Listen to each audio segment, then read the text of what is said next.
How's it going, guys? Welcome back to TheBlueShifting. I'm so excited because I just thought of a great idea for another anime show, and I want to share it with you today with my first episode, which is Best Scenes in Anime. And today I'm going to talk about Angel Beats. Angel Beats is kind of a classic now. I've heard a lot of people say that they enjoyed it. Not that it maybe was the best anime they'd ever seen, but I have to give it a lot of props for both its sound quality, music, and effectively just atmosphere. I haven't seen an anime so far that can have so many genres contained in one set of 13 episodes, and yet feel so vibrant and so complete in all those aspects. And today I want to talk about one of the best scenes in this anime, which is from episode 10, Goodbye Days. Goodbye Days focuses specifically on Yuri. Yuri is kind of aspected as a side character, but a prominent one because she becomes the second lead guitarist and lead singer of Girls Dead Monster. Girls Dead Monster is a band inside Angel Beats, which provides distraction music during many of the episodes. It also is the excuse they have for such fabulous instrumental music throughout the entire series, which is probably one of the greatest gifts of Angel Beats. Now, in this episode, we find out her past. As you know, if you've watched Angel Beats, the show focuses on the spirits of people, specifically teenagers and young adults, who had a very unfair life, who had a lot of things happen to them where they were denied the very basics that you would expect to have in high school life, or even just doing things like dating and being able to get to know people and fulfilling some of your basic dreams. Their souls, instead of just passing directly on into the next world, get distracted into this little, I guess you could call it like a bubble. It's a place where they can attend a high school and have a typical normal life until they can fulfill that inner desire that they always had, that they wish they had had in their lifetime, which allows them to eventually move on in peace. Angel Beats focuses on a group of students who resist this urge to fade into the next life. However, the attitude changes through the end of the series, and in episode 10 we really see the first major effort to help somebody move on with their life, or afterlife, I guess I should say. Otonashi, the main character, goes on a quest to find out why Yuri's still here. She seems like she's a very happy person. There's not a lot that seems to be burdening her shoulders at all, and so he decides that all she needs is a gentle push and she'll probably be ready to move on. Upon questioning her, he discovers that at a young age she was involved in a car accident that left her paralyzed from the chest or waist down.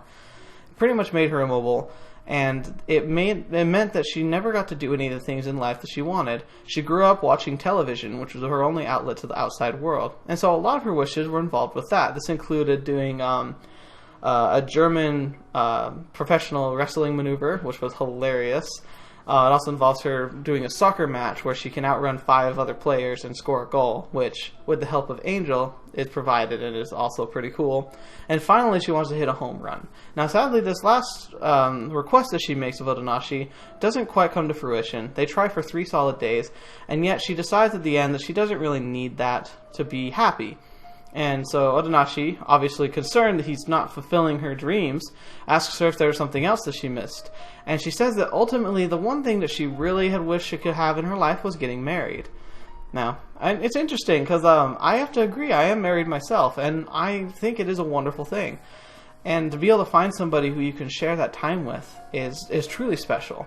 And so I loved the direction it took there, because I think that is one of the most tragic things that people can miss out on when they die, or maybe they just don't have the opportunities other people get. But, there's a lot to life, and in a turn, after the 3rd day of practice, she turns to Otonashi and asks him bluntly, "Would you marry me?"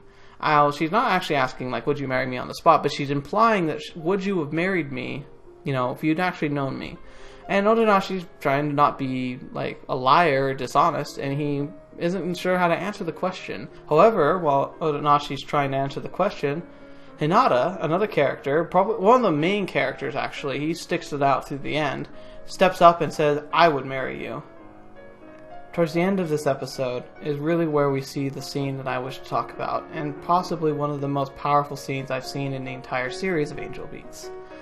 I mean, I guess the first place I have to start is just the setting. I mean, we're set onto the baseball field. They've been visiting for 3 days, and it's sunset. It's kind of a picturesque sunset. They really had a good art direction here with both the character models and the setting. It just feels vibrant and alive, and that's something that you don't always get in anime. Sometimes you can kind of feel like you're just the characters are walking around at a painting. However, in this case, it kind of almost feels like something I could see out in my backyard, going to a school practice round or something. it's really a picturesque scene, and the lighting is very foreboding. I almost feel like the atmosphere is very picturesque of the moment itself. I mean, we're talking about somebody who's in the twilight of their afterlife, effectively. You know, she'd been building up this day, this week of events, of things that she's always wished she could do, and she's been accomplishing goals, and she finally starts to find that peace in her heart that will let her move on. And it reminds me of watching the end of a wonderful day, those days that you almost wish wouldn't end because they've been so great. It just stirs those feelings up for me, and I feel like that's a good sign of a good setting, which can determine the entire mood of a scene. It's absolutely critical. Now, the crux of what happens here is Hinata, a character who's been interacting with Yuri the most, and although they seem to have gotten into each other's way and aggravating each other, it seems that there was and very plainly becomes a sort of attachment between them. Because Hinata, without even flinching, interrupts their conversation and says, "I would marry you." And he even says, like, vehemently, he's like, "No, you don't understand. I want you to know I would marry you." And she says, "Oh, well, I mean, you're nice and I like you, but you didn't know who I was. You never would have married me. I mean, I was handicapped." And he says bluntly, "I don't care about the handicap." And that's a message that is just dives right into the heart and the soul of the matter. Because what is love?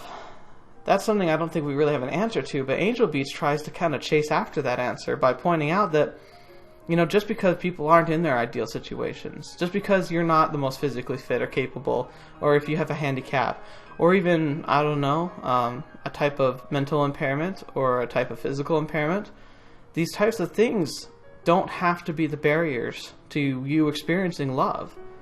And I've seen it in some of my friends. I've seen it in my own life, where I felt at times that I wasn't good enough for love, and yet I found the love of my life, and I have the best family in the world right now. And I feel like this is a message of hope, and most importantly, a message of, you know, I guess the odds. One of my favorite quotes from this section is that with Hinata, he says, "When the odds may have been against us, it was a 1 in 6 billion chance that we could have ever met, but if we had met, I know I would have fallen in love with you." I absolutely loved that scene. And I know I'm paraphrasing it. I don't know how to speak Japanese, for one thing. But the essentialness of it is that although we all have our own story, the core of it is that what Angel Beats in this episode is trying to communicate to us is that despite the odds, we do tend to find those people, and will find those people who will become lifetime partners of ours, whether it be friends or you know, significant others, or even just people through or even through adoption. That's a big one.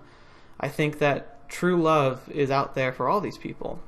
Now, the scene closes with what I think is one of the best and best executed scenes I've ever seen in anime. It's very reminiscent of Pixar's Up.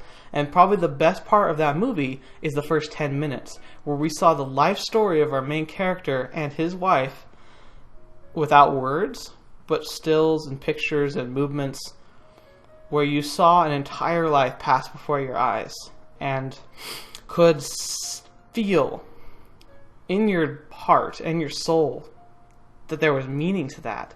That's incredible.